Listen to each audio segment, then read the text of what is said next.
Listo, ya estamos en vivo. Muy bien. ¿Qué tal? Buenas noches a todos. Gracias por su asistencia. En nombre del Instituto de Estudios Social Cristianos, les damos la más cordial bienvenida a todos a este evento que estamos haciendo de presentación del nuevo número de la revista Pensamiento Social, sobre justamente el futuro de la democracia en América Latina. El Instituto de Estudios Social Cristianos, ya cercano, por cierto, a cumplir 50 años desde su inicio, siempre como justamente uno de los pilares del social cristianismo, que es la primacía de la persona humana, el tema de la democracia siempre se ha encontrado presente dentro de nuestra discusión. Pero en los últimos años nos estamos dando cuenta finalmente también de algo, que la democracia como institución muchas veces también es muy frágil. Incluso hasta podríamos decir que puede terminar siendo ingenua, porque quienes la quieren destruir muchas veces usan sus propias instituciones para hacerlo. Ejemplos a lo largo de la historia hay muchos, y lamentablemente hay muchos ejemplos cercanos dentro de América Latina. ¿Qué nos dice esto finalmente? La importancia de proteger permanentemente la democracia, de estar permanentemente atento a lo que vendría a ser su defensa. La democracia finalmente, pues entonces, es un elemento muy importante dentro de la vida de las personas, porque no obstante, como bien dijo Winston Churchill, que es el peor de todos los sistemas políticos, con excepción de todos los demás, es por lo menos un sistema político que nos permite desenvolvernos con libertad, permite justamente el desarrollo digno de la persona. Un elemento tan importante dentro de nuestra constitución como seres humanos, como lo es la libertad, finalmente, de una u otra manera, es mucho mejor garantizado por la democracia que por cualquier otro sistema político. Pero la democracia también exige una serie de virtudes ciudadanas que finalmente podríamos decir que en América Latina de alguna manera se han visto limitadas. Justamente sobre ese tema es que ahora vamos a tener un diálogo, una discusión. Y en ese sentido, el Instituto de Estudios Social Cristianos, por medio de la revista Pensamiento Social, ha invitado a 4 de los autores dentro de lo que es este número. Tenemos a Kathleen Segarra, a Diego Pereira, de Uruguay, a Alejandro Landero de México y Carlos Junoes de Chile. Kathleen Segarra, representante también del Perú. En ese sentido, vamos a tratar de discutir y profundizar lo que es el tema de la discusión sobre la democracia, qué retos tiene esta justamente desde, dentro de nuestra región, y desde el social cristianismo, desde el pensamiento social cristiano, qué aportes podemos dar para su consolidación, ¿no? Sin más, pues entonces, los dejo con la moderación del evento, que va a estar a cargo de Juan Ponce, y muchas gracias nuevamente, pues, por su asistencia. Muchas gracias, José, por la presentación, y a todos le damos la bienvenida, buenas noches, desde Lima, por esta presentación de la revista Pensamiento Social, que es una revista anual del Instituto de Estudios Social Cristianos y con el apoyo de la Fundación Konrad Adenauer. Nuestra revista anual Pensamiento Social tiene diferentes temas que trata cada año. Este año estamos tratando el tema del futuro de la democracia en América Latina. Brevemente, en la presentación que hacemos de la revista, decimos que la democracia se construye y se reconstruye, nunca plenamente realizada, nunca acabada. En América Latina, como en otros continentes, la democracia sigue siendo motivo de estudio y debate. Cada país tiene sus desafíos particulares. Sin embargo, afecta a los países vecinos si alguno altera su propio orden social. El tema de la democracia es de por sí complejo. Ya el filósofo Maritain lo reflexionó en medio de la Segunda Guerra Mundial y en un intento por definirla nos decía que democracia, primeramente y ante todo, designa una filosofía general de la vida humana y de la vida política y un estado de espíritu. Así visto, la democracia no es solo pues, para estudio y debate de especialistas, nos compete también a todos los habitantes de un país y a los líderes políticos que buscan el poder, ciertamente.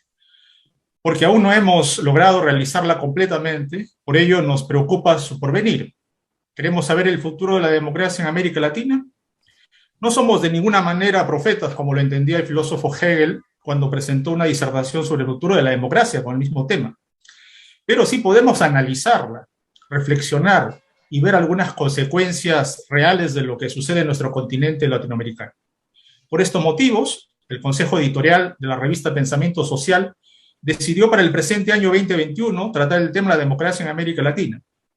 En el marco de la celebración del Bicentenario del Perú, no se podía transitar sin mencionar su importancia como régimen que mejor expresa la voluntad del pueblo, ya que el mismo Papa Francisco nos recuerda el riesgo de ignorarla, cuando dice que la legitimidad de la noción de pueblo, que podría afectar grandemente la misma palabra democracia, que es el gobierno del pueblo, en Fratelli Tutti 157.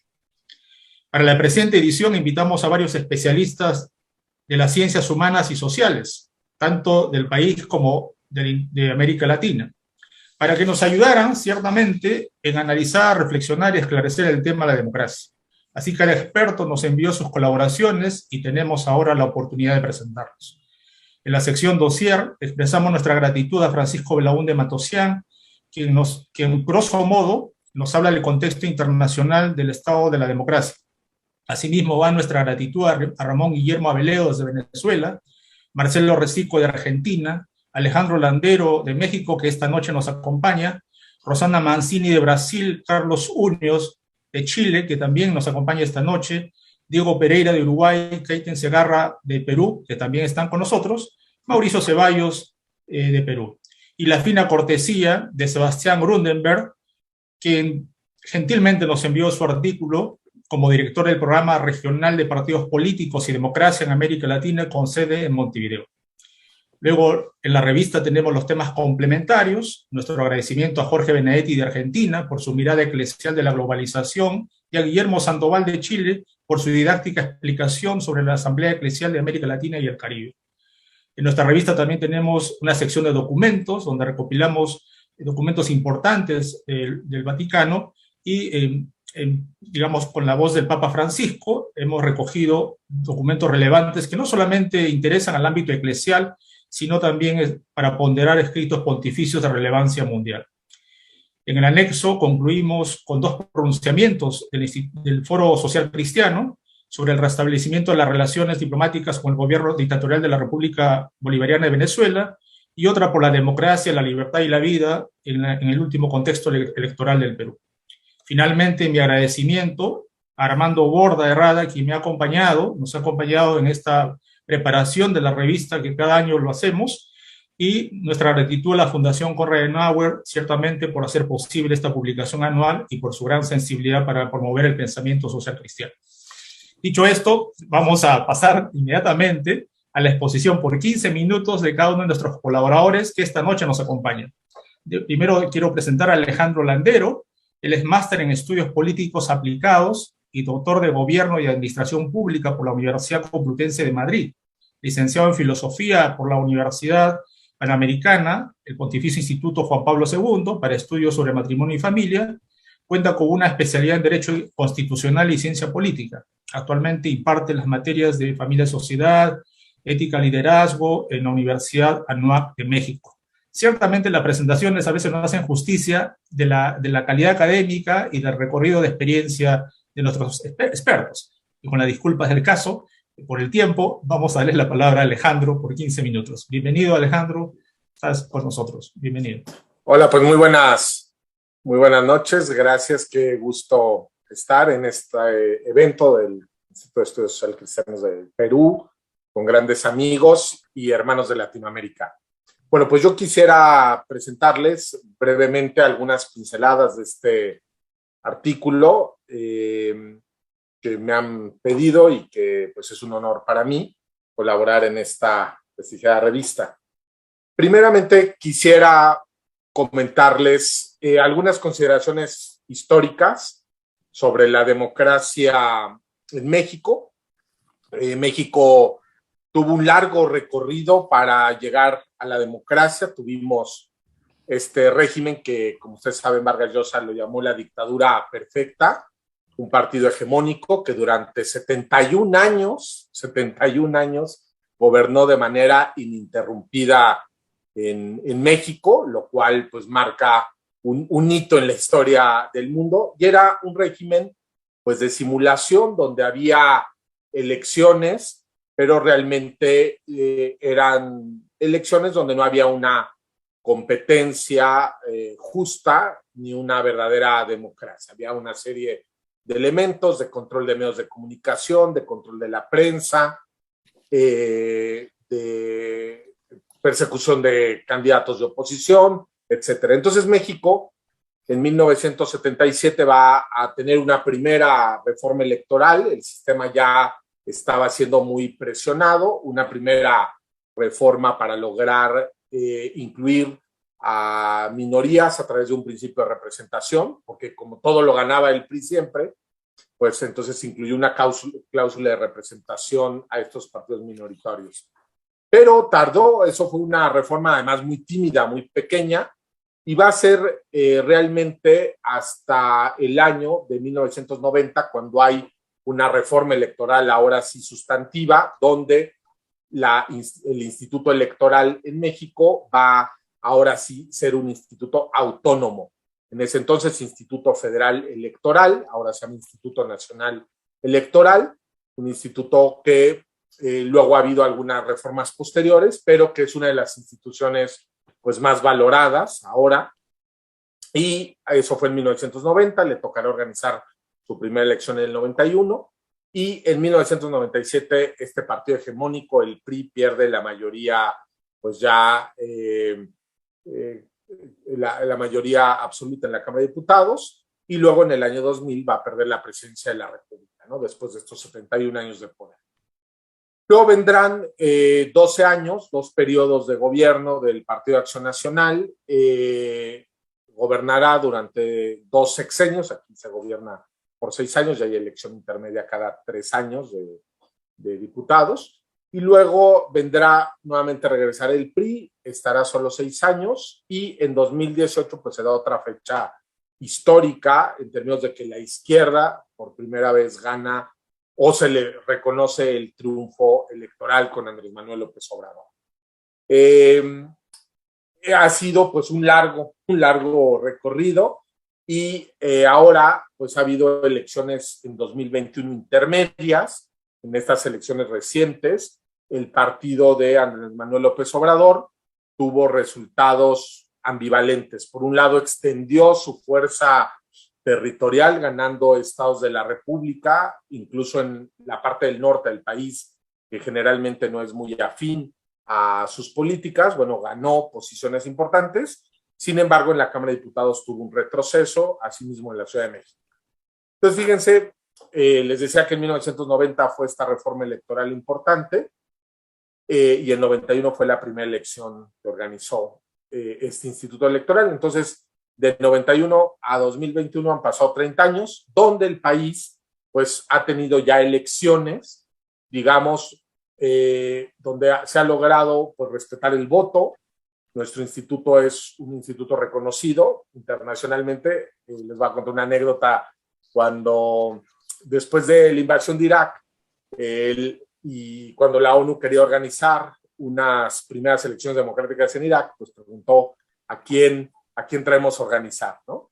Estas elecciones tan complejas. Y bueno, llamaron al Instituto Electoral de México a que organizara esas elecciones de Irak, porque era ya un instituto que, después de tanto historia de fraudes electorales y todo, pues aquí tenemos nuestro voto, tiene 23 candados. No hay una parte del mundo donde nuestro voto tenga 23 candados. Entonces nos llamaron a organizar las elecciones de Irak, ¿no? Pero eso es muy interesante, porque México, de ser el país del fraude electoral, de esta pues simulación democrática, pasó a ser un país donde tiene una institución muy respetada que ha permitido que haya alternancia en el poder de diverso signo, y ahora estamos en una situación política de mucha pluralidad. Entonces, bueno, esto es lo primero que les quería decir para contextualizar un poco.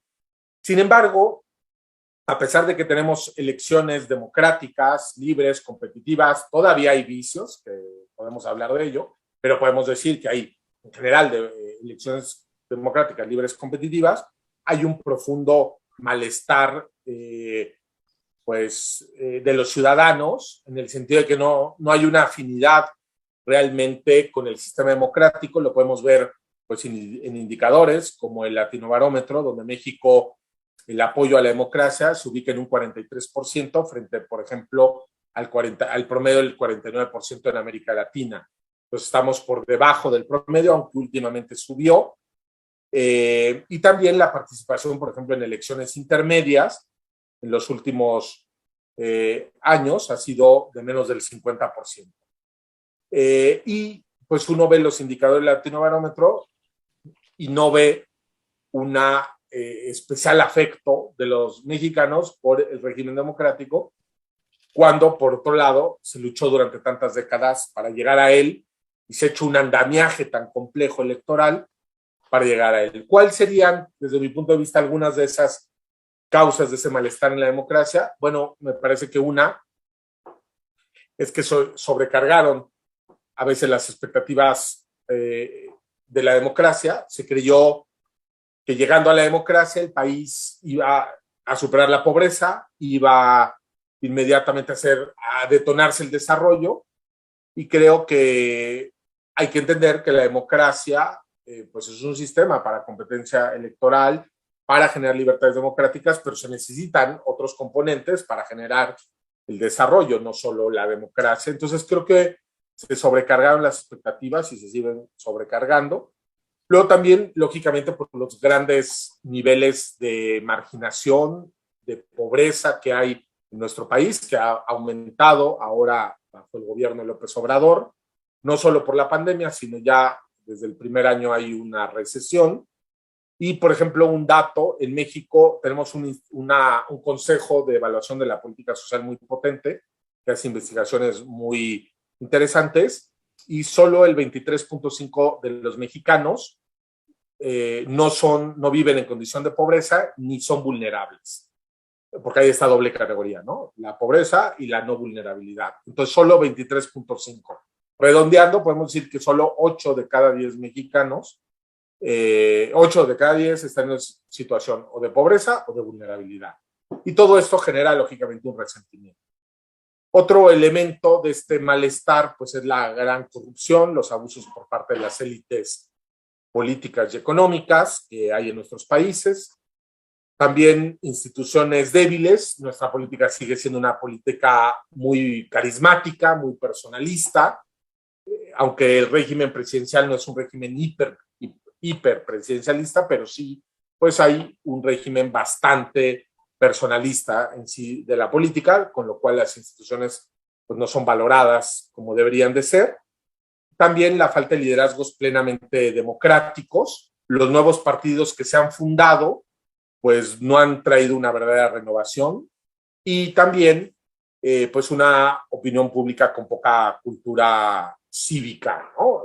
Muy sujeta, sin información, con poco interés en lectura de periódicos, de noticias, etcétera. Entonces pondría estos elementos como parte de este malestar. Luego el artículo se pregunta si hay una posible regresión a este régimen autoritario. Hay pues gran temor por el carácter populista, nacionalista de Andrés Manuel López Obrador, que ya fue una etapa que México vivió del 1970 al 82. Tuvimos 12 años de un populismo que tuvo pues unas consecuencias económicas fatales para el país, y pues una visión muy estadocéntrica, ¿no? Muy estadocéntrica de Andrés Manuel López Obrador, que aunque llega, lógicamente, democráticamente, con gran apoyo popular, pues tiene rasgos de una democracia iliberal, como ahora se apunta, ¿no? Y se empieza a ver signos como pues el ataque a la prensa, la polarización permanente. Todos los días el tema es polarizar, el carácter profundamente narcisista del presidente, que además alaba y encuentra mucha sintonía con el régimen de Cuba, con la dictadura cubana, con Nicolás Maduro. Entonces todo esto, pues lógicamente genera mucho temor. También el papel preponderante que ha dado al ejército. Él había dicho que retiraría a las Fuerzas Armadas de las labores de seguridad pública y ha hecho todo lo contrario. También pues un ataque a las instituciones, recortándoles presupuesto, como el Instituto Electoral y a otras. cooptando líderes de oposición, etcétera, ¿no? Y sumado a ello tenemos una oposición bastante fragmentada, debilitada, con poca autoridad moral, por lo cual incluso los grandes errores del gobierno de López Obrador no han sido capitalizados porque no hay nadie que los capitalice. También hay algunas condiciones que hacen difícil que México llegara a una situación como la de Venezuela, porque hay parte del régimen de los líderes también del movimiento de López Obrador, algunos que no se identifican con esta línea dura bolivariana, aunque hay un sector duro que sí. También el peso de Estados Unidos en la economía mexicana. El propio partido de Morena no tiene la cohesión que tenía el PRI, entonces entran fácilmente en disputa, etcétera, ¿no? Y por último, quisiera pues responder un poco cómo superar el populismo, este populismo que tiene, pues nos tiene muy preocupados en diversos países de Latinoamérica. Y yo diría pues dos ideas para concluir. Por un lado, es lógico que se necesita generar un nuevo sistema económico, pues que logre conjugar la libertad económica con la justicia social. Pues estos índices de pobreza, de desigualdad, de abuso, generan indudablemente un profundo malestar y hace que el discurso populista permee y arraigue con gran facilidad, aunque sea un fracaso a la hora de los indicadores, aunque genere más pobreza, la gente se siente dolida, se siente abusada. Entonces tenemos ahí un largo camino. México, por ejemplo, llegamos a tener el salario mínimo más bajo de América Latina por políticas sumamente ortodoxas, absurdas diría yo, de controles, ¿no? de indicadores macroeconómicos sin considerar la economía real. Pero también quería apuntar, por último, que a mí me parece que el problema del populismo no solo se resuelve con una democracia de corte liberal, individualista, relativista, que creo que algunos creen, ¿no? Que la manera de vencer al populismo pues es simplemente con más individualismo. Y a mí me parece que una democracia que no tiene, como diría Hannah Arendt, ni valores éticos ni virtudes cívicas, es una democracia que se autodestruye.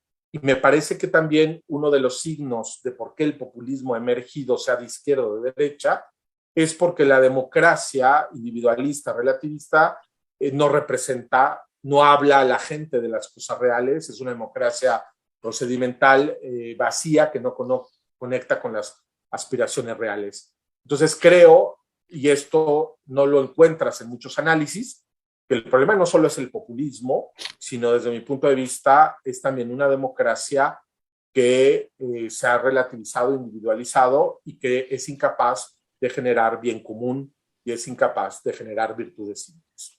Pues con esto concluyo para respetar el tiempo. Muchas gracias.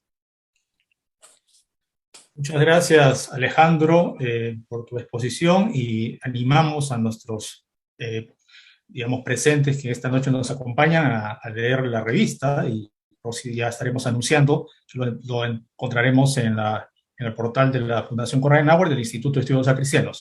Sé que por tu tiempo, Alejandro, nos dejas, desde ya te agradezco por tu colaboración, sé que estás muy ocupado ahora y bueno, muchas gracias por darte tu tiempo desde México para el Perú. Muchas gracias. Aquí voy a estar un ratito todavía escuchándolos y ya luego me retiro. Muchas gracias.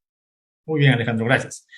Y bien, dentro de nuestros temas, también ciertamente ustedes se darán cuenta en la revista que cada uno de los expertos invitados han hablado desde su país, ¿no? Como Alejandro desde México, Rosana Mancini de Brasil, está también Carlos Urnios desde Chile. Entonces, está con nosotros Carlos, a quien le presento. Él es profesor titular de la Facultad de Derecho y del Instituto de Estudios Internacionales de la Universidad de Chile.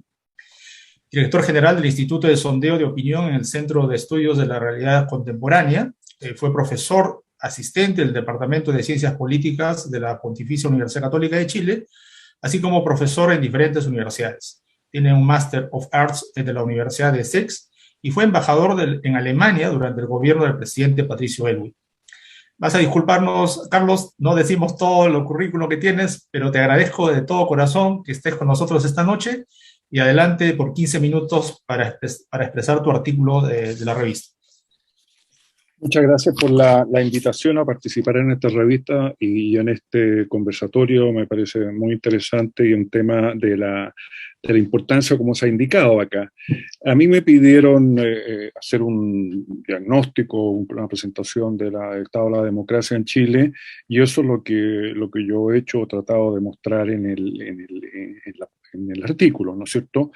Y presentando la coyuntura en la cual se encuentra Chile hoy día, que es una elección presidencial. Vamos a tener la segunda vuelta el 21, el 20, este domingo, en la cual los dos candidatos que se presentan no pertenecen a las dos coaliciones que dominaron la política chilena en los últimos 30 años. Por la izquierda está Gabriel Boric, un dirigente estudiantil, 35 años de edad, parlamentario, y por la derecha José Antonio Kast, un ex diputado de la UDI que llegó a ser jefe de la bancada de la misma y que renunció al partido, fue candidato presidencial en 2017, sacó el 8% de los votos, lo que es bien considerable, y eso permitió que en segunda vuelta ganara Sebastián Piñera, y que va en una coalición es apoyada por los antiguos partidos de derecha, Renovación Nacional y Unión Demócrata Independiente. Los partidos que gobernaron de la concertación eran básicamente la Democracia Cristiana y el Partido Socialista y otros más. Hubo dos presidentes demócratas cristianos, Patricio Aylwin y Eduardo Frei Ruiz-Tagle, hijo del primer presidente latinoamericano demócrata cristiano, que fue el gran Eduardo Frei Montalva. Y después dos presidentes socialistas que fueron Ricardo Lagos y Michelle Bachelet, que volvió a la presidencia en 2014 en una coalición de la ex concertación junto con el Partido Comunista. Entonces, están fuera. ¿Qué pasó? Que los partidos que gobernaron y que establecieron la democracia después de la dictadura de Pinochet y tuvieron un buen desempeño económico, una transición muy compleja pero relativamente exitosa. ¿Qué pasó? ¿Qué pasó? Que se han desplomado. Entonces, tenemos ahí, por una parte, como decía, alternancia de gobierno. El próximo, cualquiera que sea el próximo presidente, Boric o Kast, va a ser de otra generación, de otra personalidad. Y en segundo lugar, estamos en un proceso constituyente para redactar una nueva constitución. Porque la dictadura, un caso, bueno, el Uruguay trató de hacer una dictadura, pero fue rechazada el plebiscito, ¿no es cierto?, de 1980, pero en el caso chileno ellos impusieron una constitución, esa se mantuvo, y con los mecanismos de contramayoritarios que tiene y la adhesión de los partidos de derecha a la continuidad de esa constitución, no fue posible quitarle los componentes de democracia protegida que tenía aquella. Y la demanda por la nueva constitución fue impuesta por un malestar ciudadano, una protesta ciudadana. Por eso el caso de México que acabamos de escuchar me parece extraordinariamente interesante, porque también en Chile ha habido malestar. Lo que es interesante preguntarse son las causas del malestar, que en cada país pueden ser distintas, y cómo reaccionan los gobiernos ante este malestar. Porque una mala reacción del gobierno, una vacilación en momentos críticos, el tiempo es muy importante. Si se actúa con celeridad o con eficacia, eso puede llevar a resultados muy distintos. Bueno, hubo un malestar de la sociedad, con movilizaciones políticas y también con manifestaciones de protesta y acciones de violencia. El gobierno tuvo un mal desempeño y llegó incluso a temerse que Sebastián Piñera, el presidente actual, no terminase su mandato y ocurriese como le pasó a Fernando de la Rúa en Argentina, que no que fuera derribado por un golpe militar, sino que la protesta ciudadana fuera tan grande que se exigiera la salida del jefe de Estado. Bueno, después vino la pandemia, como así podemos decir, que provocó una especie de interregno en la cual el conflicto social, el conflicto político quedó de lado, pero esa protesta, ese malestar ciudadano llevó a que se acordara por todos los partidos sobre la convocatoria, la elección de una convención constitucional y la redacción de una nueva constitución, que es en lo que estamos haciendo. Entonces son dos procesos simultáneos que no es recomendable que se siga en otros países, porque normalmente las constituciones se redactan o se preparan durante la transición a la democracia, cuando hay un espíritu de concordia, cuando hay acuerdos generales y se establecen ahí las normas que van de convivencia, los derechos y las instituciones que van a exigir. Pero en este caso no se hizo así por las razones que yo explicaba, y nosotros vamos a tener por primera vez una constitución democrática después de 30 años de vida democrática y 40 desde la vigencia de la Constitución de 1980. ¿Y qué es lo que tiene Chile? ¿Qué le ha pasado a Chile? Chile tiene una contradicción, como lo pongo en el artículo, entre un buen desempeño económico, social, con indicadores macroeconómicos espléndidos que le fascinan a los organismos internacionales, al gobierno de los Estados Unidos, no se elogian mucho, también para los ex ministros, jefes de partidos, especialmente los ministros del sector económico, ¿no es cierto? Los gobiernos de los 4 presidentes en eso coinciden, que lo hicieron maravillosamente bien. Pero ¿qué pasó? Que la gente salió a las calles.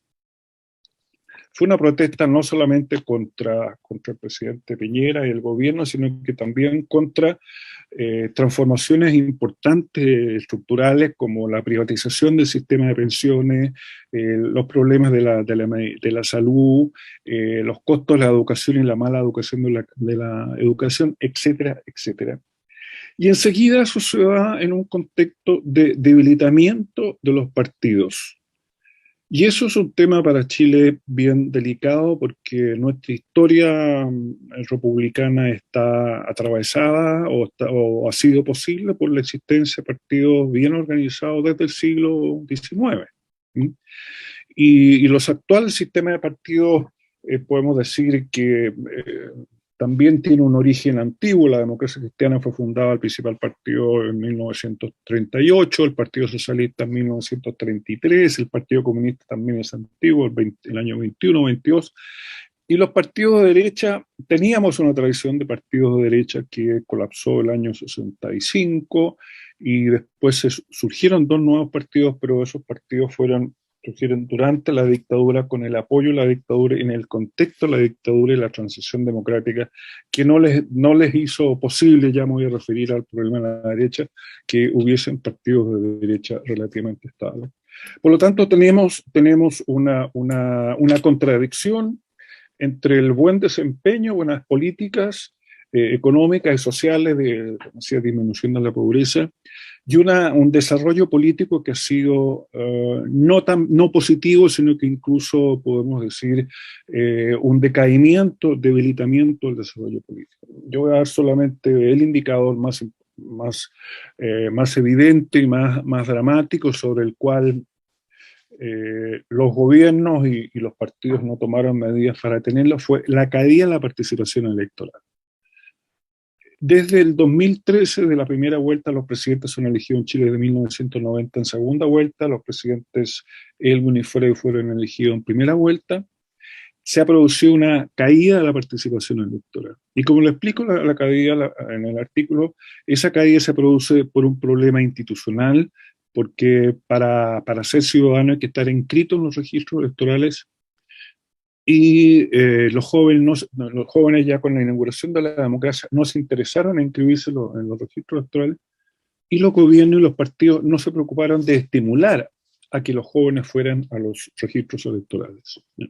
Hubo una gran movilización, una gran inscripción con ocasión del plebiscito de 1988, en la cual derrotamos a Pinochet, que quería continuar 8 años como presidente, y el año siguiente elegimos al presidente Elwin, pero como digo, después no siguió eso. Entonces ahí se produjo un estancamiento del padrón electoral por los inscritos hasta el año 91, 92, y después no aumentó el padrón electoral. En segundo lugar, lo que vino después es que el voto, que nosotros lo teníamos obligatorio, se hizo voluntario. Por lo tanto, con el paso del tiempo, 10 años, el voto voluntario se introdujo en el 2012. Con el estancamiento de la inscripción, el padrón electoral permaneció estancado, pero la población políticamente activa para que podía ser ciudadano aumentó de manera constante y sostenida. Y eso llevó a que cuando se estableció el voto voluntario, se estableció también la inscripción automática, ahí se transparentó la participación real de los ciudadanos, que no era sobre los que estaban inscritos, sino que también sobre el conjunto del padrón electoral, los que tenían 18 más años de edad, y resultó que eso era un porcentaje de los que votaban, era poco más del 50%, y desde el 2013 bajó al 50%. Entonces en Chile es el país en el cual vota menos ciudadanos. En las últimas elecciones ha sido menos del 50%, 49%, y como decía Alejandro respecto a la democracia, ¿no es cierto? La democracia es el gobierno del pueblo, pero para que sea gobierno del pueblo tiene que gobernar, tiene que elegir el pueblo, tiene que participar el pueblo en un porcentaje relevante. Ustedes en Perú son más del 80%, entiendo que en la última elección han participado, en Argentina también, Uruguay lo mismo, Brasil tiene voto obligatorio también, en México yo creo que es superior al 80% también. Nosotros no tenemos el voto obligatorio, tampoco se estimula, y ahí voy a entrar a un motivo, explicar por qué los chilenos no se inscribían y qué consecuencias ha tenido. Entonces, ahí tenemos menos del 50% votan, y en segundo lugar también se pone un cuestionamiento que es: la democracia es el gobierno del pueblo, por el pueblo. No es por el pueblo porque son elegidos por unos pocos, ¿no es cierto? Y tampoco es para el pueblo porque bien sabemos que los gobernantes, los congresos y los gobiernos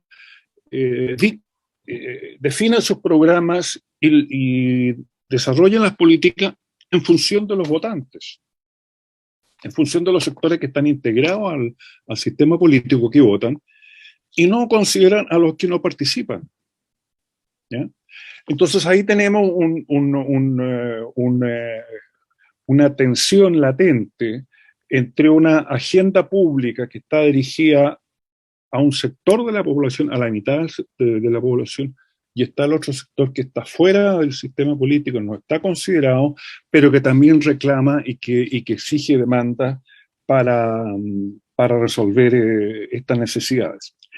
¿Qué fue lo que pasó en Chile? Y esta es una, no quiero decir lección, pero es bueno que contarle a ustedes, ¿no es cierto?, compartir con ustedes lo que nos pasó a nosotros, porque esto, mis colegas politólogos y constitucionalistas en Chile ahora con el proceso constituyente, los constitucionalistas les ha bajado un entusiasmo y un optimismo de que con la nueva constitución vamos a resolver muchísimos problemas, con la nueva constitución vamos a tener partido, la gente va a querer participar, etcétera, una visión ideologizada de la política, o como diría un alemán, ¿no es cierto?, es un constitucionalismo ideológico, un constitucionalismo que va más allá de lo que realmente puede hacer una constitución.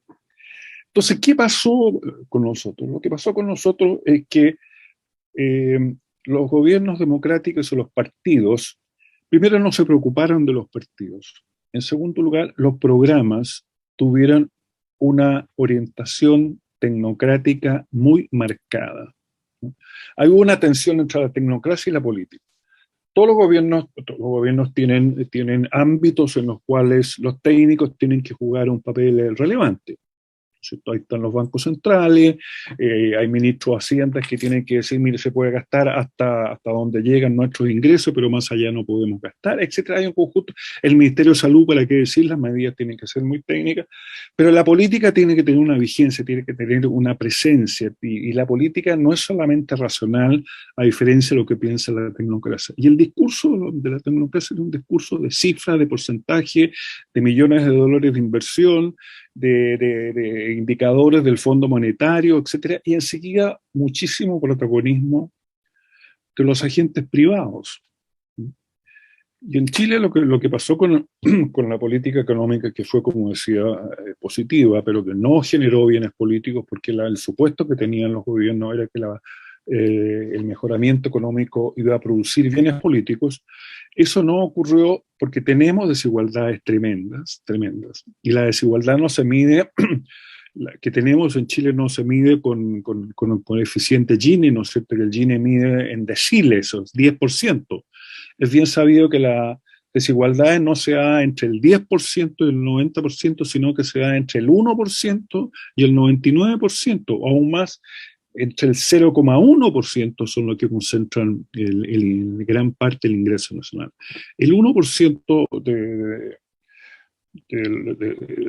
de la riqueza, perdón, el 1% de los ciudadanos concentra el 28% del ingreso nacional. 1% de personas que concentran esa riqueza. Y además tenemos una situación compleja en la relación entre el crecimiento económico y el desarrollo político, y es que no solamente está la visión tecnocrática, sino que también tenemos una alta concentración económica, y los partidos de derecha eligieron como presidente a una persona que no es política, que no tenía experiencia política, que era un hombre de negocio, un exitoso hombre del sector financiero, que es Sebastián Piñera, un hombre muy brillante que construyó una fortuna en relativamente pocos años, y que se ha guiado principalmente por consideraciones económicas y tecnocráticas, y que no ha hecho buenos gobiernos. Y eso ha significado un castigo a los partidos de derecha, que es fundamental, que la democracia en Chile, salvo el tiempo entre 1964 y 1973, que no tuvieron dos partidos sino que uno, pero en la larga historia nuestra, la derecha chilena ha tenido dos partidos, y ahora están tremendamente debilitados, divididos como consecuencia del gobierno de Piñera. Entonces, ¿qué es lo que se ve para el futuro? ¿Qué es lo que esperamos? Con esto quiero concluir.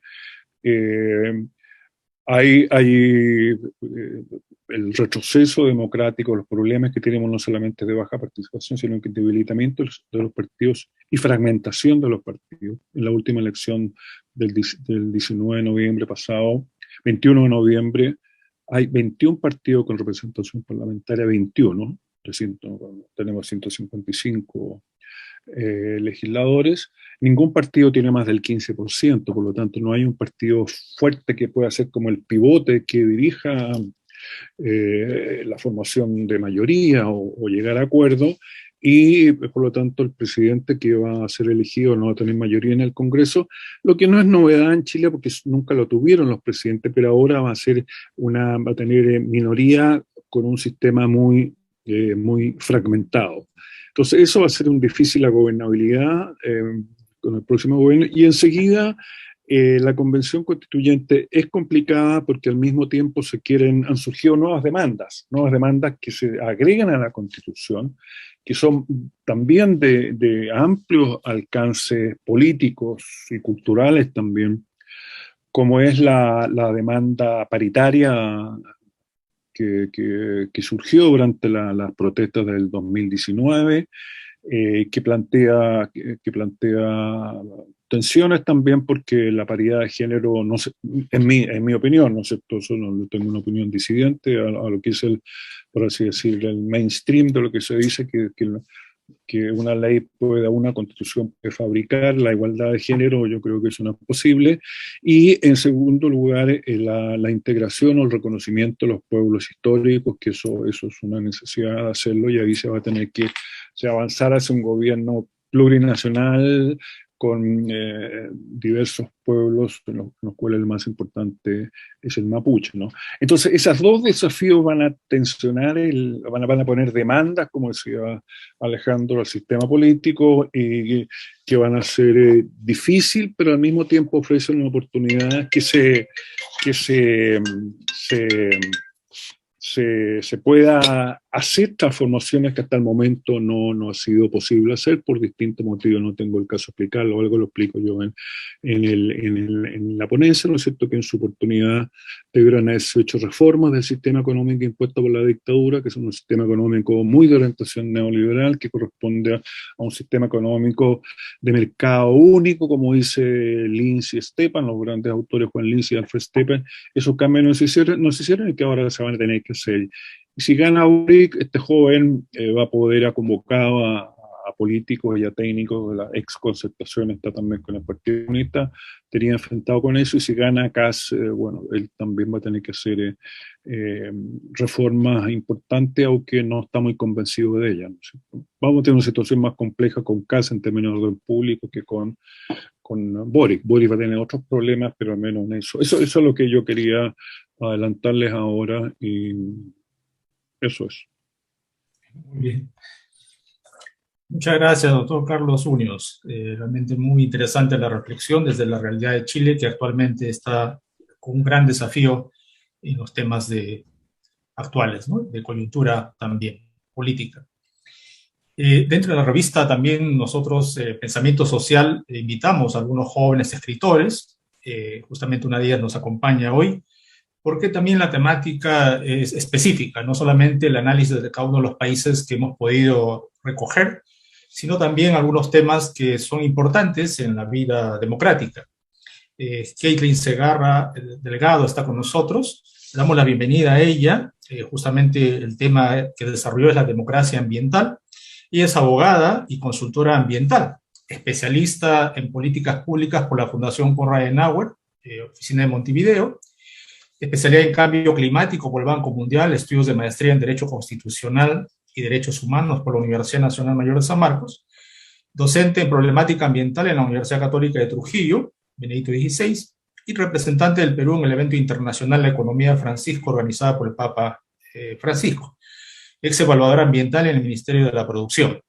Caitlin, con mucho gusto, aceptó colaborar en la revista y ya está con su segundo artículo también. En años anteriores también escribió para nosotros. Bienvenida, Caitlin, que tienes 15 minutos para compartir con nosotros el tema que has desarrollado. Adelante. Muchas gracias a la CAS y al Instituto de Estudios Social Cristianos, gracias Juan por el pase. Bueno, en esta oportunidad yo analicé dentro del futuro de las democracias en América Latina, realicé un análisis enfocado en lo que es la democracia ambiental. Pero quisiera iniciar diciendo que la falta de equidad democrática es lo que nos acoge en América Latina. Una América Latina totalmente invertebrada, que se ha caracterizado como región en los últimos tiempos por atravesar coyunturas de crisis profunda, con instituciones ineficientes para canalizar demandas ciudadanas, con crisis en partidos políticos, con un contexto económico de bajo crecimiento o de estancamiento, con una fuerte anomia social y un entorno internacional donde los regímenes o liderazgos autoritarios de a pocos van ganando terreno.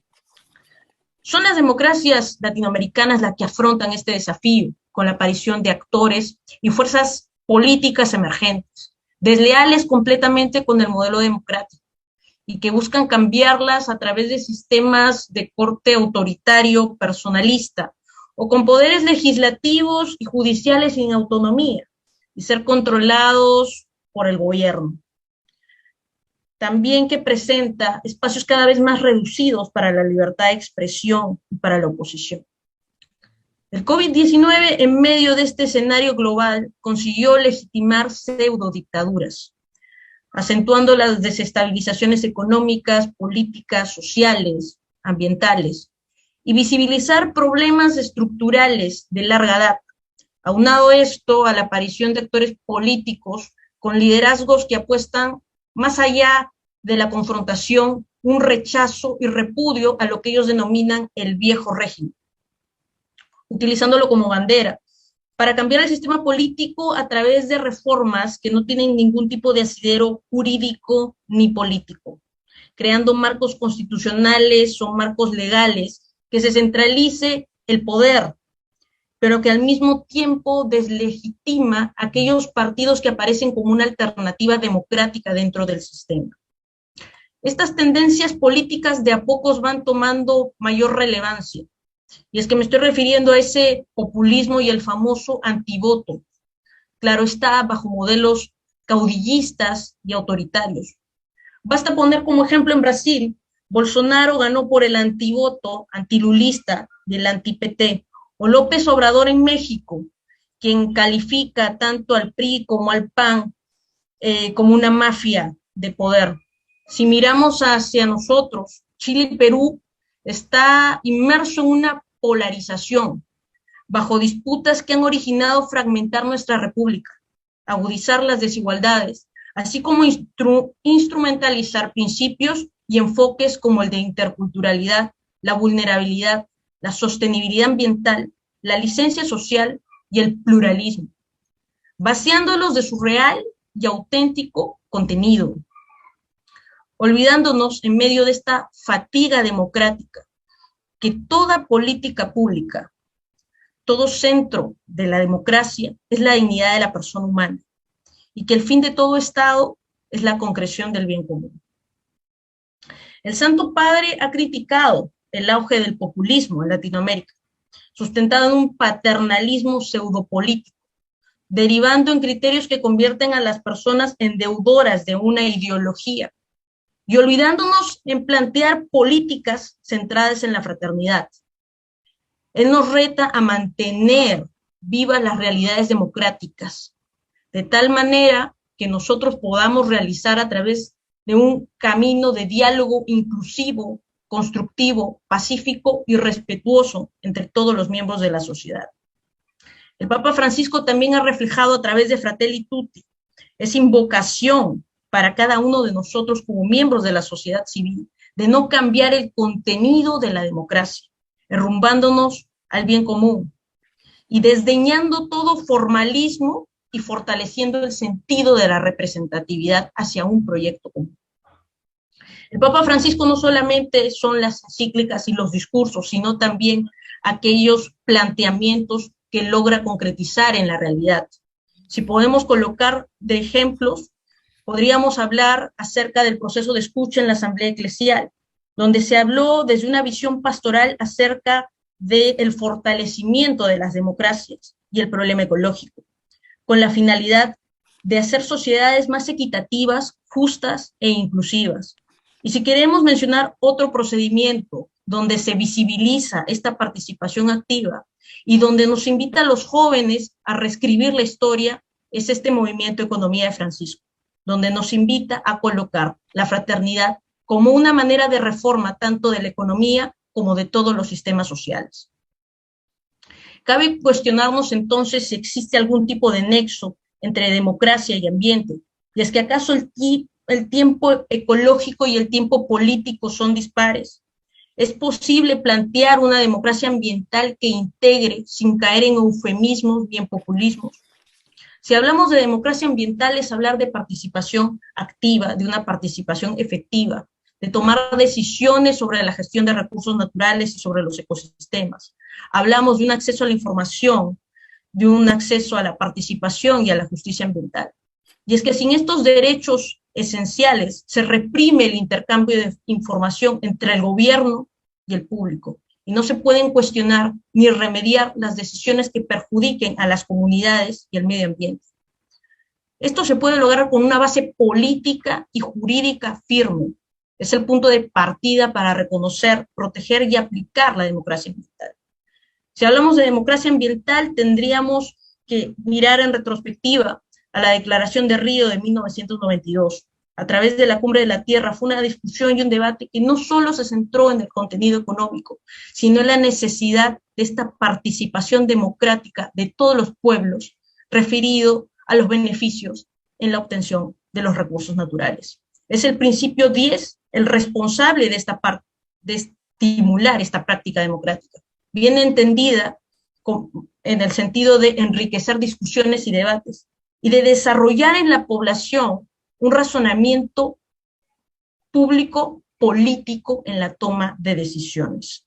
Esta práctica democrática va más allá de los eventos electorales, va más allá de las democracias representativas. Está atendiendo a la importancia de los derechos de las minorías sin ignorar los votos de las mayorías. Este es un principio encargado de conceptuar la triada de los denominados derechos humanos ambientales de acceso, es decir, el derecho a la participación efectiva como un mecanismo cívico activo que pueda ser un instrumento de gestión ambiental preventivo en los conflictos socioambientales. El acceso a la información de manera equitativa, oportuna y no tergiversada para la ejecución de políticas públicas, o el acceso a la justicia ambiental, que necesariamente implica la solución rápida y sencilla por la afectación de derechos ambientales. Ahora bien, si hablamos de democracia ambiental, es necesario hacer referencia a la integración, es necesario hacer referencia al famoso Acuerdo de Escazú y todos los mitos que se encierran en medio de ello. La interrelación e interdependencia existente entre los derechos humanos ambientales y los derechos sustantivos como el derecho a la vida y el derecho a la salud. Escazú es un proceso abierto para toda América Latina y el Caribe. La intención es implementar los derechos de acceso y uniformizar su aplicación. Ahora bien, es posible, y es el título del artículo, aplicar una realpolitik renovada que considera la democracia ambiental en un contexto globalizado. La amenaza contra el medio ambiente y el crecimiento de las desigualdades hacen que el interés general del planeta pase a ser prioritario.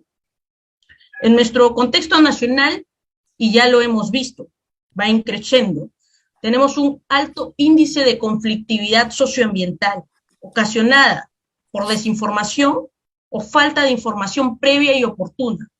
La participación termina siendo un requisito formal o se tergiversa al momento de establecer proyectos de inversión. No ha logrado consolidarse de manera activa para evitar potenciales contingencias. Y en cuanto al acceso a la justicia ambiental, está acompañada de una falta de preparación de los operadores jurídicos en todos los niveles, administrativo, penal o judicial, cayéndose en visiones eminentemente legalistas y olvidándose de principios ambientales tan elementales y más bien dándoles un contenido totalmente político. La criminalización de los defensores ambientales y, como ya lo mencioné, el denominado Acuerdo de Escazú.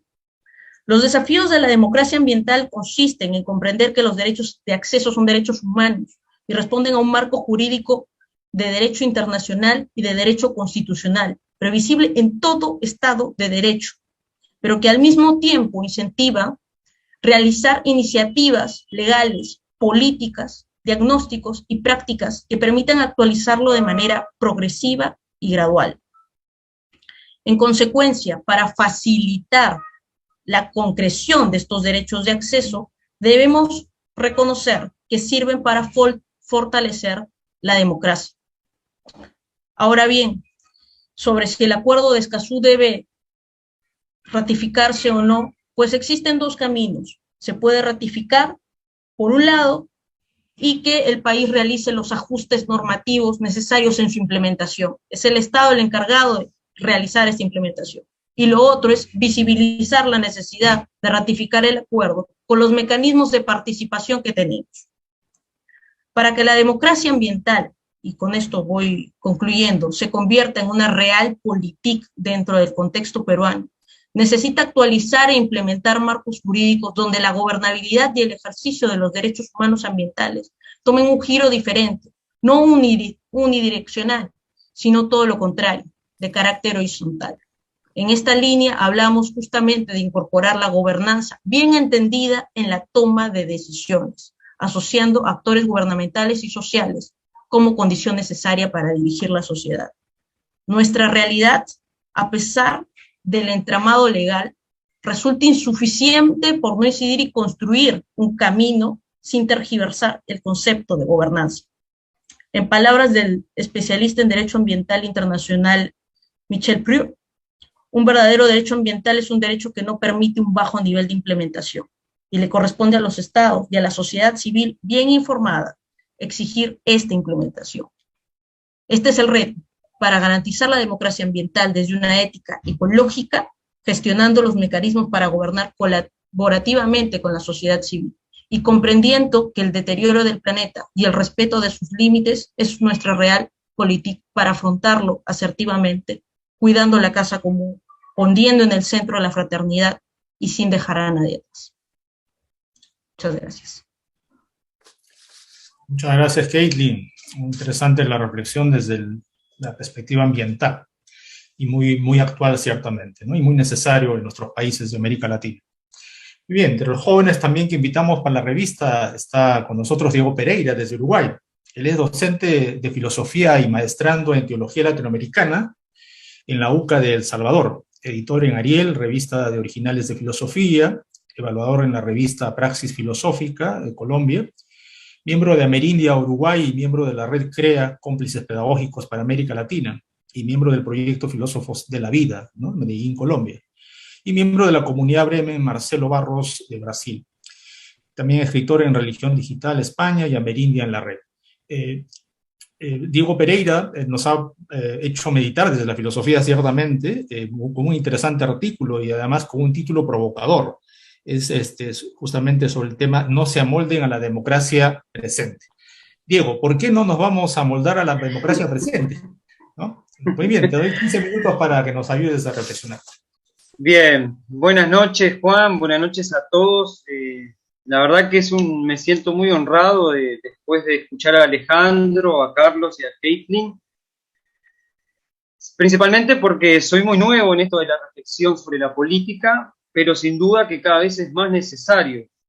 Por un lado, por ser docente, por otro, por docente de filosofía, y también por estar estudiando teología, ¿no? Dos disciplinas que se brincan, que a veces pueden alejarse de la realidad, y justamente de la realidad política, pero que necesitamos justamente esta reflexión que intenté hacer en mi primer artículo, quizá de filosofía política, también con elementos de la doctrina social de la Iglesia y algo del Papa Francisco, pensar con este título que yo lo colocaba a pie de página cuando envié el artículo, título que se inspira en la tesis doctoral de Paul Davesí Antía, sacerdote y teólogo uruguayo que falleció este año, el 28 de agosto, quien tituló su tesis doctoral "No se amolden al tiempo presente".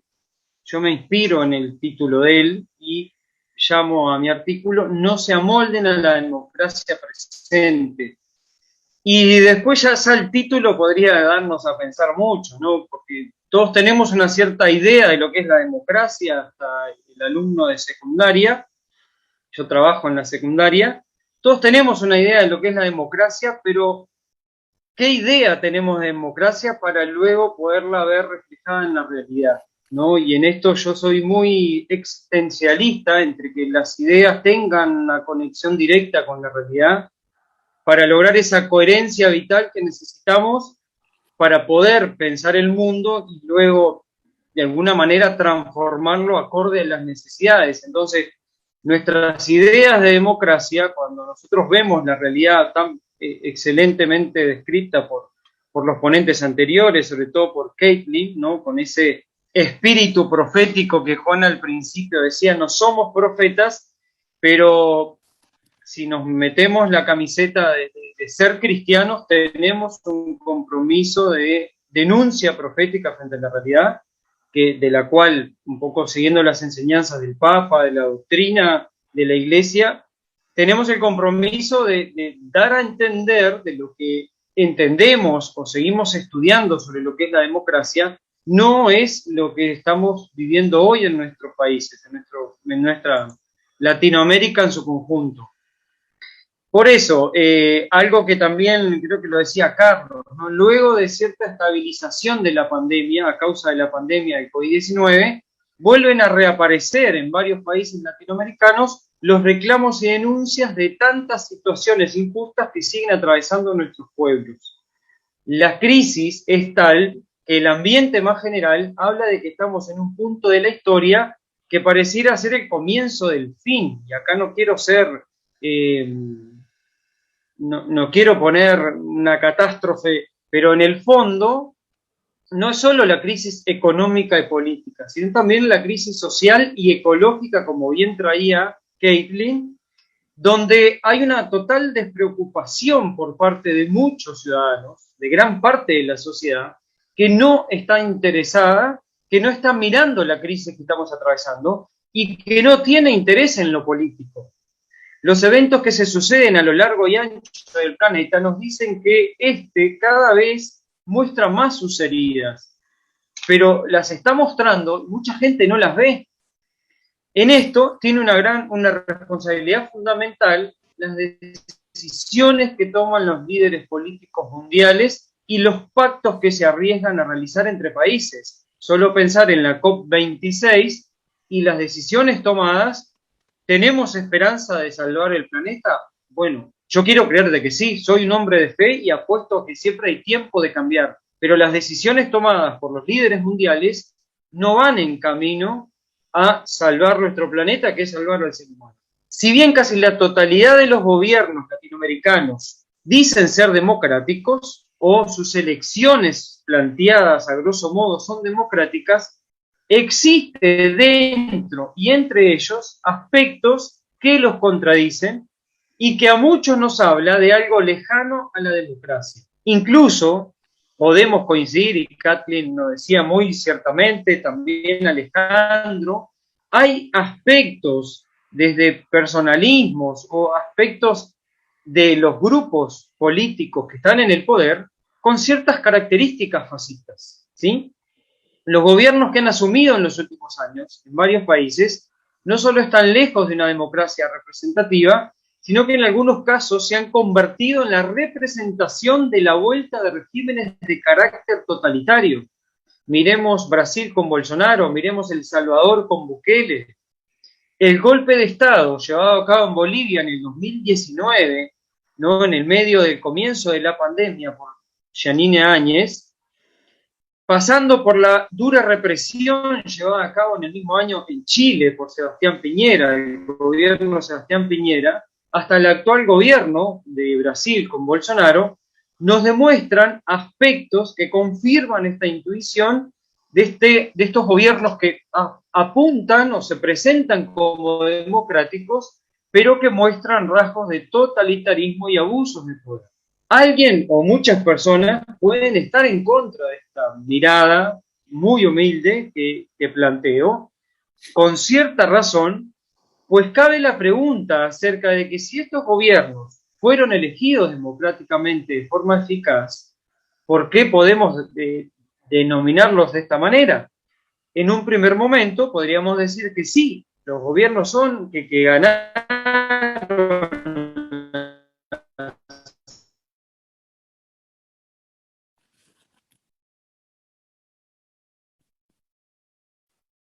transparentes, fueron legales y de la justicia social, y es aquí donde comienza a surgir el problema de la desconfianza.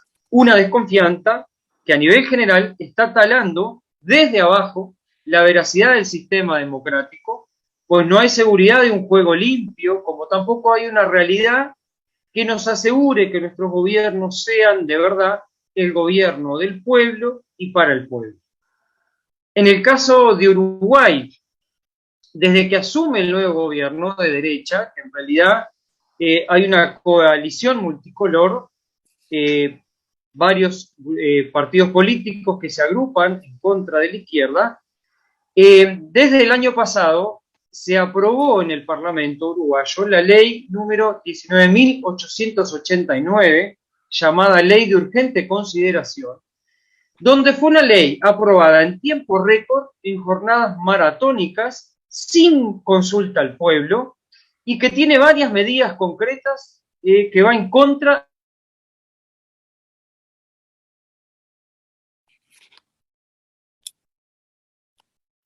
de la oposición de izquierda en este año y medio, casi dos, de las elecciones, en realidad de las elecciones ya casi dos, empezó haciendo uso de los resortes democráticos, juntó firmas para promover un referéndum para derogar 135 artículos de esta ley que no están favoreciendo al sector más débil de la sociedad. Se tenían que juntar más de 700.000 firmas, eso se juntó, recordando que en Uruguay somos menos de 3 millones de personas, somos un país pequeño, y esto ha logrado que en el próximo marzo 2022 el pueblo uruguayo pueda tener la instancia de decisión acerca de si aceptar este paquete que incluye esta ley o al menos eliminar estos artículos que no favorecen sobre todo a las clases más necesitadas. Esta nueva ley tiene muchas puntas de una madeja que fácilmente, dentro de los análisis que se hacen, dentro de la misma lectura que cada uno puede hacer, están favoreciendo el sistema capitalista que protege los bienes de la élite política, que protege los derechos de los grandes empresarios y que sigue dejando a la deriva a los que menos tienen. Solo por colocar algunos ejemplos rápidamente explicados, ¿no? Se habla de que una vez, escuchando teleinformativos, uno de los políticos a favor de esta ley, de este artículo de esta ley, decía que, claro, muchas veces en Uruguay, y es el caso, por ejemplo, de mi padre, que es jubilado y sigue trabajando porque tiene fuerza vital, entonces se podría extender perfectamente la edad máxima, o mínima, perdón, para la jubilación, porque la gente sigue trabajando, pero lo que no se cuestiona, lo que está detrás, es que la gente trabaja porque luego de trabajar toda su vida y alcanzar la edad necesaria y los años de trabajo para jubilarse, para retirarse, y pasar de hacer de activo a pasivo, y poder de alguna manera disfrutar esa etapa de la vida, no tiene derecho porque el dinero no le da. Entonces, por eso muchos jubilados tienen que trabajar. Yo creo que nadie trabaja porque le guste. Sin embargo, es uno de los argumentos del gobierno. ¿Por qué? Porque leen la realidad. La realidad está mostrando eso. Pero no es por esa razón que ellos plantean que la gente trabaja. La gente trabaja por necesidad. Otro ejemplo, la suba de combustibles dependiente del precio del petróleo, donde en estos 2 años hemos tenido 4 subas de combustibles, lo que encarece no solo los combustibles, sino la canasta familiar. Por ejemplo, el salario mínimo nacional en Uruguay ronda los $400. ¿Cuál es la propuesta también dentro de esta ley? Es bajar, no poner ese mínimo salario para los trabajadores, sino que rebajarlo de forma tal de favorecer el desempleo. O sea, lo digo de forma bruta, es pagarle menos a la gente para explotarlo más, porque no hablan de una reducción del horario laboral. No, habría que trabajar 8 horas por menos. Y eso cada vez lo estamos viendo en todos los ámbitos. Por ejemplo, hoy en día, $400 no es nada para un país que tiene la capital, que es Montevideo. Hoy en día es la 4ª ciudad más costosa de Latinoamérica, pero supimos estar en el primer lugar hasta hace unos años. Otro ejemplo de la LUC, que es lo que más me preocupa dentro del ámbito donde trabajo, que es la educación, es la reforma educativa que plantea, por ejemplo, una reforma en la secundaria para preparar a los alumnos a 3 salidas laborales después de la enseñanza secundaria: la ingeniería, la tecnología y la medicina, donde asignaturas como la mía, filosofía, incluso literatura, pasarían a ser opcionales.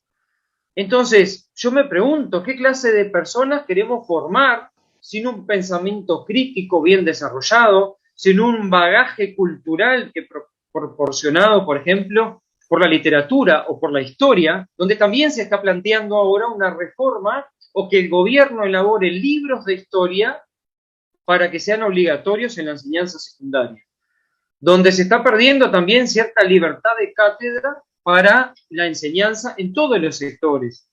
Esto tiene un claro favorecimiento de la élite social, política, y poner a la sociedad al servicio del sistema. Esto, como bien lo decía Caitlin también, tenemos en este panorama, algo que digo allí también en el artículo, que tenemos 2 enemigos muy claros en la democracia, frente a la democracia: la globalización y el mercado. No tenemos un sistema que favorece el mercado.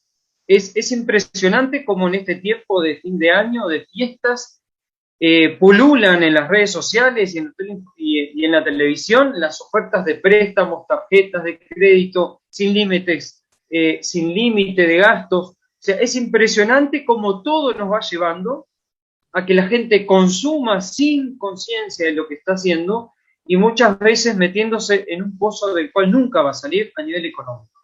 Con todo lo que eso trae, ¿no? En medio de una crisis mundial, donde las últimas noticias de los inversores extranjeros en el Uruguay siguen dando una luz verde para las inversiones y no sabemos muy bien a qué costos. La misma vacuna. Nosotros podemos decir, somos un país con más del 70% de la población vacunada, pero ¿a qué costos?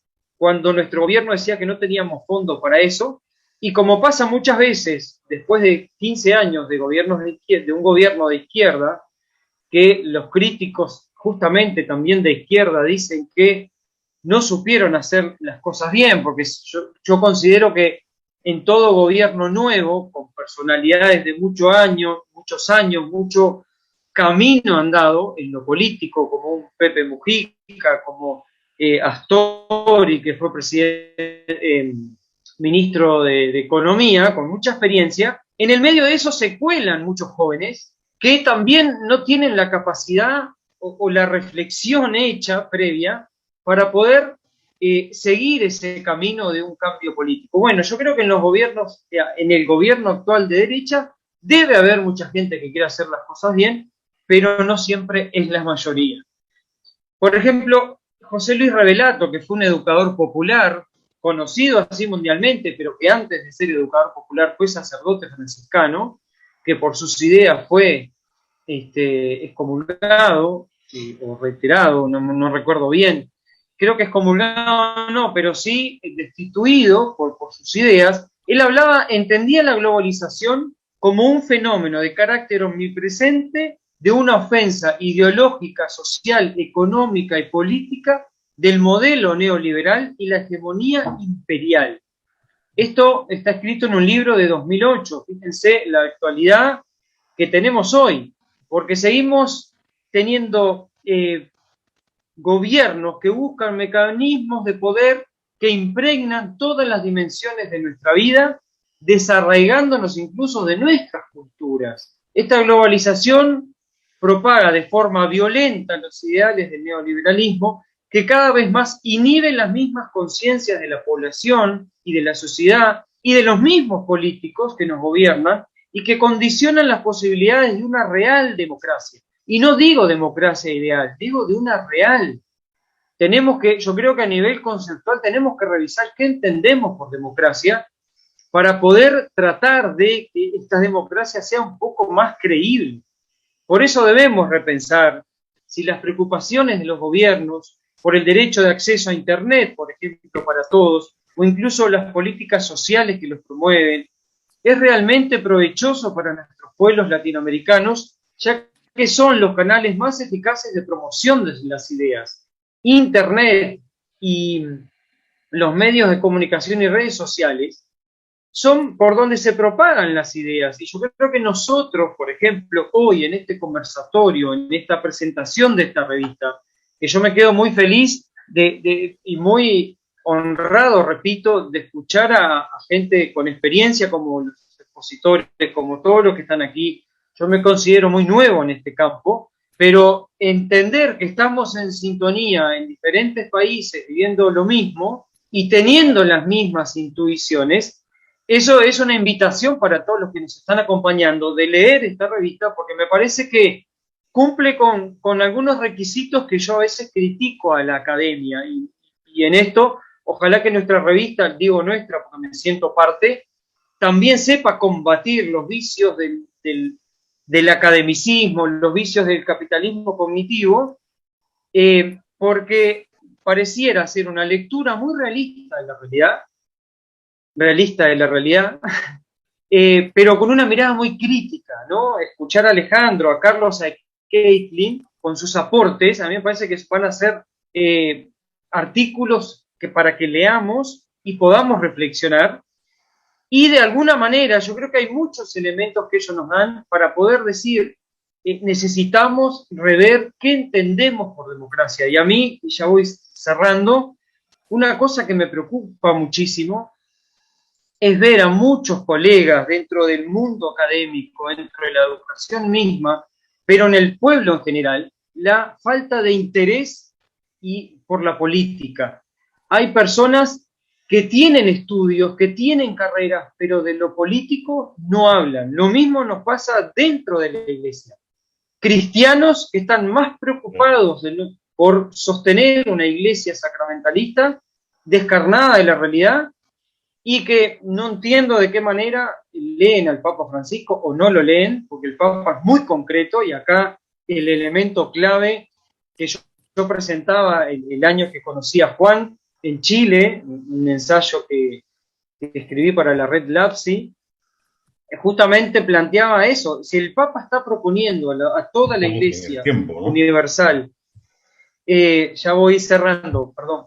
Si el Papa proponía una mirada desde Latinoamérica al mundo, yo creo que hoy lo dice con propiedad y lo que está pasando en Latinoamérica nos tiene que preocupar y tenemos que asumir nuestro rol también, no solo como ciudadanos, sino como cristianos. Así que muchísimas gracias por esta oportunidad y a leer la revista todo lo que nos escucha. Bien, muchas gracias, Diego.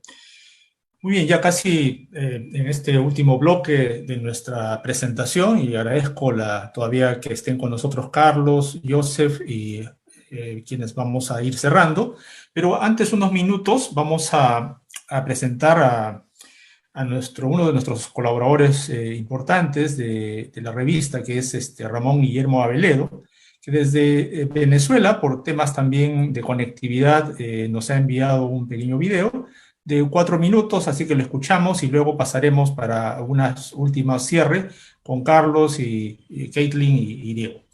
A ver, adelante Lucía, que nos está apoyando en la parte técnica. Imposibilitado de asistir por encontrarme en Maracaibo, la segunda ciudad de Venezuela y su capital petrolera, donde la luz eléctrica tiene diariamente prolongadas interrupciones irregulares e imposibles de predecir. No quiero, sin embargo, estar ausente y envío esta grabación con mi felicitación al querido Instituto de Estudios Social Cristianos del Perú y mi testimonio del honor que ha significado para mí compartir con autores latinoamericanos que aprecio y admiro. Sea de izquierda o de derecha, el populismo es corrosivo de la institucionalidad democrática indispensable para vivir y progresar en paz y en libertad. Peor si es el vehículo para imponer disfrazados modelos fracasados que por hegemónicos, concentradores del poder, alérgicos al pluralismo, son antidemocráticos aunque simulen lo contrario. Desde finales de los 90, la mala hierba ha enmontado la huerta democrática latinoamericana que tanto nos ha costado sembrar y cultivar, pero el fenómeno no nos es exclusivo. Mal de muchos, consuelo de tontos, dice el viejo refrán, así que no busco consolarnos. Al contrario, miro hacia esa tendencia muy amenazante que se esparce con personal preocupación. Ann Applebaum acaba de resumir la cuestión para The Atlantic, la prestigiosa revista norteamericana. En el siglo XX fue la historia del lento, disparejo progreso hacia la victoria de la democracia liberal, mientras otras ideologías, comunismo, fascismo, nacionalismo virulento, quedaban al margen, iban quedando en segunda posición relegadas.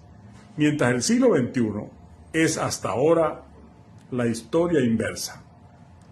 Muestras: Venezuela, Bielorrusia, Rusia, China y Turquía. Yo también es un sugestivo libro acerca del señuelo seductor del autoritarismo, contrabando que acelera el crepúsculo de la democracia, según ella opina. Para Applebaum, a diferencia del marxismo, el iliberal Estado de partido único no es una filosofía, es un mecanismo para mantener el poder y funciona felizmente junto a muchas ideologías.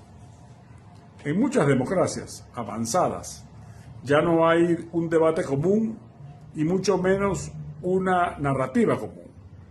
La gente, afirma la estudiosa norteamericana de las sociedades bajo el comunismo, siempre ha tenido diferentes opiniones, ahora está ante hechos diferentes. Desconfianza ante las instituciones, los líderes, los expertos o la política normal.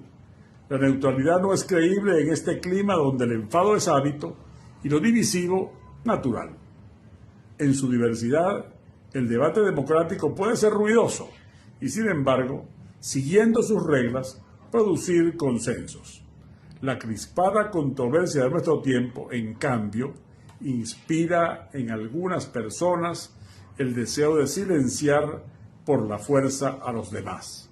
Así se legitima un nihilismo aún en sociedades industriales y postindustriales con cultura civil arraigada y sofisticación en amplios sectores. La democracia no es una mera mecánica para escoger mandatarios. Es un modo de vida libre con poder distribuido que apunta hacia una finalidad, el bien común, y como tal requiere de instituciones que la organicen y además de posibilitarla, la promuevan, y antes por delante requiere de valores que la guíen.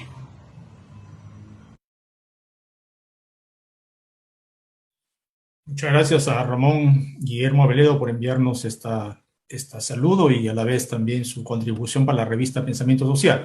Muy bien, en este último bloque ya vamos a cerrar y para terminar nuestra presentación quisiera darle la palabra a Carlos Unios, ya que en su artículo también él puso una pregunta. La pregunta es, ¿democracia semisoberana con presidencialismo delegativo? ¿Qué nos puede decir, Carlos? Ya para ir cerrando, te damos la palabra. ¿Tiene futuro también la democracia en Chile y en América Latina? ¿Qué opinas sobre esto? Tu micrófono, Carlos. Tiene futuro la democracia, pero hay que trabajar para ello, hay que cuidarla, hay que proteger a los partidos, gobernar bien, evitar la corrupción, el clientelismo, el patronazgo, tener cuidado con los personalismos. Es una tarea difícil, pero es una tarea viable y ya hay que seguir adelante. En algunos países han habido retrocesos dramáticos. Ha caído mi saludo al colega venezolano y al aliento en la actividad que está. Cada país tiene sus retos. Yo me preocupo más elogiado. América Latina tenemos dificultades, pero creo que las vamos a enfrentar bien. Así que nuevamente muchas gracias por la invitación y haber participado en este interesante conversatorio, ¿no? Muchas gracias a ti, Carlos. De verdad, saludos desde Lima, a los hermanos amigos de Chile. Sí.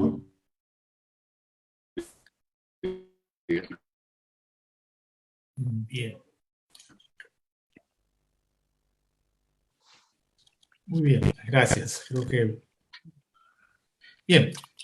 Caitlin, ¿qué nos puede decir como una última reflexión de tu tema en la revista? Gracias, Juan. Creo que estamos frente a un reto bastante grande. Estamos siendo víctimas de populismos a nivel de toda América Latina y lo que nos queda a nosotros es buscar esa integración, esa cooperación y esa fraternidad desde la sociedad civil, ¿no? Participar activamente. Y sobre todo, algo que nos está faltando mucho y se nota, es saber procesar la información y no dejar que ésta se tergiverse, ¿no? Creo que la academia tiene ese reto, ayudar a dilucidar allí donde exista una tergiversación de la información. Muy bien. Muy breve, Diego. ¿Te despides de nosotros? A ver. Bien, sí, simplemente lo del título del trabajo. No moldarnos a una democracia que no está siendo tal, y esto que decía Caitlin, de trabajar por una fraternidad que evite la polarización en las nuevas generaciones, para luchar por esta democracia. Muchas gracias. Muy bien, muchas gracias, Diego. Muy bien, dejo a todos ustedes con Joseph Zielinski, quien es miembro del Instituto de Estudios Social Cristianos y nos ha acogido en este webinar. Y también agradecerle de mi parte al Instituto por la confianza de la edición de la revista y a la Fundación Konrad Adenauer por su confianza en la publicación. Adelante, Joseph.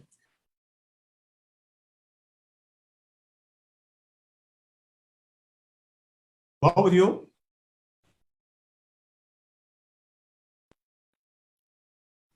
Joseph, tu micrófono, por favor. Perdón. Ok, bueno, únicamente...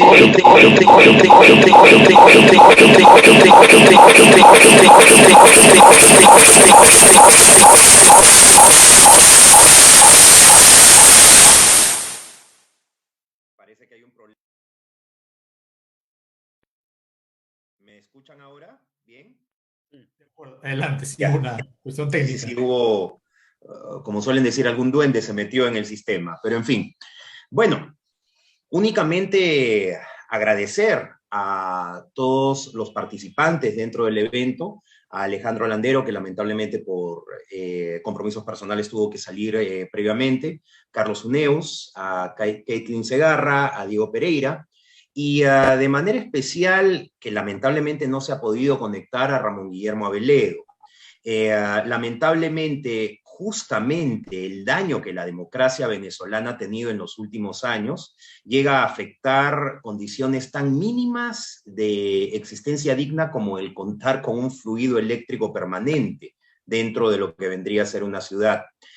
Lo que nos dice finalmente, pues, que la democracia tenemos que cuidarla permanentemente. Es deber de los ciudadanos y deber finalmente de los cristianos de alguna manera metidos dentro de la política, de ver en la democracia aquel elemento básico para lograr la dignidad del ser humano. Esa es una cuestión muy importante que no debemos perder de vista dentro de lo que es el tema de la democracia. Y finalmente, dejar de lado los extremismos, condenar los populismos, vengan de donde vengan de izquierdas, vengan de derechas. Finalmente estamos hablando que el centro de la acción política siempre tiene que ser el ser humano. Y lamentablemente los extremismos parece que tienen una visión o muy materialista o una visión demasiado económica de la persona. Entonces, bajo ese punto de vista, nuevamente simplemente agradecer a todos los participantes, agradecer también a la Fundación Konrad Adenauer por el apoyo que permanentemente nos da para poder de alguna manera difundir estos eventos, y de parte del instituto, finalmente también las felicitaciones a Juan Ponce por la excelente edición que hemos tenido justamente en este número de Pensamiento Social. Muchas gracias a todos y doy por clausurado el evento. Hasta luego. Muchas gracias. Gracias a todos.